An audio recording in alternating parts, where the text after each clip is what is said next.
జయశంకర్ భూపాలపల్లి జిల్లా మహదేవ్పూర్ మండలంలోని కాళేశ్వరంలో గోదావరి త్రివేణి సంగమం వద్ద సరస్వతి అంత్య పుష్కరాలు ఘనంగా ప్రారంభమయ్యాయి. కంచి పీఠాధిపతి జగద్గురు శ్రీ శంకర విజయేంద్ర సరస్వతి పుష్కర స్నానం చేసి అంత్య పుష్కరాలను శాస్త్రోక్తంగా ప్రారంభించారు. ఈ వేడుకల్లో దేవాదాయ శాఖ మంత్రి కొండా సురేఖ, ఐటీ శాఖ మంత్రి శ్రీధరబాబు పాల్గొన్నారు. జూన్ 1 వరకు ఈ అంత్య పుష్కరాలు కొనసాగబోతున్నాయి. ఈ పుష్కరాలను పురస్కరించుకుని ప్రతిరోజు ఉదయం హోమాలు, సాయంత్రం సాంస్కృతిక కార్యక్రమాలు నిర్వహించబోతున్నారు. పుష్కరాలు జరిగే 12 రోజుల వరకు ప్రతిరోజు ఒక ప్రముఖ పీఠం, స్వామీజీ నదిలో పుణ్యస్నానం ఆచరించబోతున్నారు. సుమారు 30 నుంచి 40 లక్షల మంది వరకు భక్తులు పుష్కర స్నానాలు చేసే అవకాశం ఉందని అంచనా వేసిన సర్కార్ ఆ మేరకు ఏర్పాట్లు చేసింది. పుష్కరాల పనుల కోసం 30,63,00,000 నిధులను కేటాయించింది. గత ఏడాది సరస్వతి ఆది పుష్కరాల సందర్భంగా జరిగిన అనుభవాలను దృష్టిలో పెట్టుకుని అధికార యంత్రాంగం పకడ్బందీగా చర్యలు చేపట్టింది. గోదావరిలో భక్తుల రక్షణ కోసం 100 మంది గజ ఈతగాళ్లను నియమించారు. వేసవి తీవ్రత దృష్టిలో పెట్టుకుని పుష్కర ఘాట్ వద్ద కాయర్ మ్యాట్లు, చలువ పందిళ్లు, 245 ఎకరాల్లో 1,70,000 వాహనాలు పార్కింగ్ చేసే విధంగా ఏర్పాట్లు చేశారు. ఇక తాగునీటి కోసం 2 OHRCలను నిర్మించారు. 500 మరుగుదొడ్లను ప్రత్యేకంగా ఏర్పాటు చేశారు. 300 మంది పారిశుద్ధ్య సిబ్బందిని నియమించారు. ప్రత్యేక మెడికల్ క్యాంపులను ఏర్పాటు చేసి 300 మంది వైద్యాధికారులు, పారామెడికల్ సిబ్బందిని నియమించారు. అన్ని ప్రధాన కూడళ్లలో అంబులెన్స్లను అందుబాటులో ఉంచారు.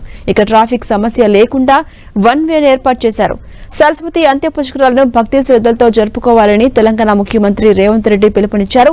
ఇవాళ్టి నుంచి జూన్ 1 వరకు కాళేశ్వరం వద్ద జరిగే సరస్వతి అంత్య పుష్కరాలకు రాష్ట్ర ప్రభుత్వం విస్తృతంగా ఏర్పాట్లు చేసింది.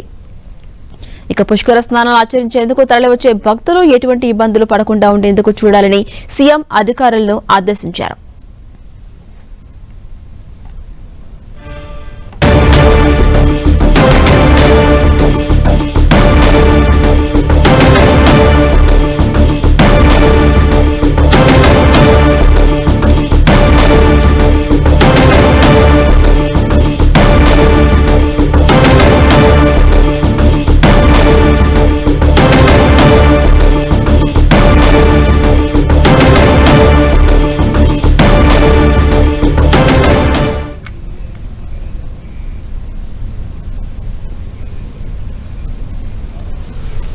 మనం 10 టీవీ స్క్రీన్ పై విజువల్ కూడా చూస్తున్నాం. గోదావరి సరస్వతి అంత్య పుష్కరాలు ప్రారంభమయ్యాయి. లాంఛనప్రాయంగా అటు మంత్రి శ్రీధరబాబు కావచ్చు, మంత్రి కొండా సురేఖ కావచ్చు పుణ్య స్నానాలు ఆచరించి ప్రత్యేక పూజలు చేస్తున్న దృశ్యాలు మనం 10 టీవీ స్క్రీన్ పై విజువల్ ద్వారా చూస్తున్నాం. అయితే ఇప్పటికే ప్రభుత్వం అన్ని ఏర్పాట్లు కూడా చేసింది. ఎక్కడ కూడా ఎటువంటి సమస్య లేకుండా పకడ్బందీగా విస్తృతంగా ఏర్పాట్లు చేసింది. ఇప్పటికే సీఎం రేవంత్ రెడ్డి కూడా ప్రజలందరికీ పిలుపునిచ్చారు.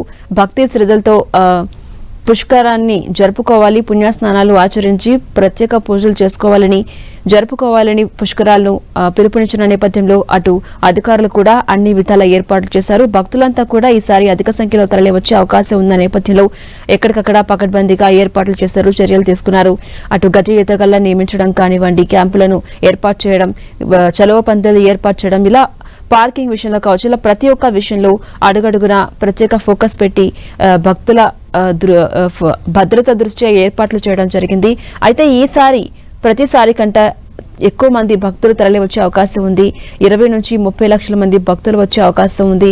ఈ రోజు నుంచి జూన్ 1 వరకు కూడా ఈ పుష్కరాలు జరగబోతున్నాయి. ఇప్పటికే మనం చూడొచ్చు, సాధువులు కావచ్చు, అనేక మంది భక్తులు పుణ్యస్నానాలు ఆచరించేందుకు, పూజలు చేసేందుకు అక్కడికి వచ్చిన సందర్భం కనిపిస్తోంది. అటు మంత్రి సురేఖ కావచ్చు, మంత్రి శ్రీధరబాబు కావచ్చు ఇప్పటికే అక్కడికి చేరుకుని పుణ్యస్నానాలు ఆచరించి పూజలు చేశారు.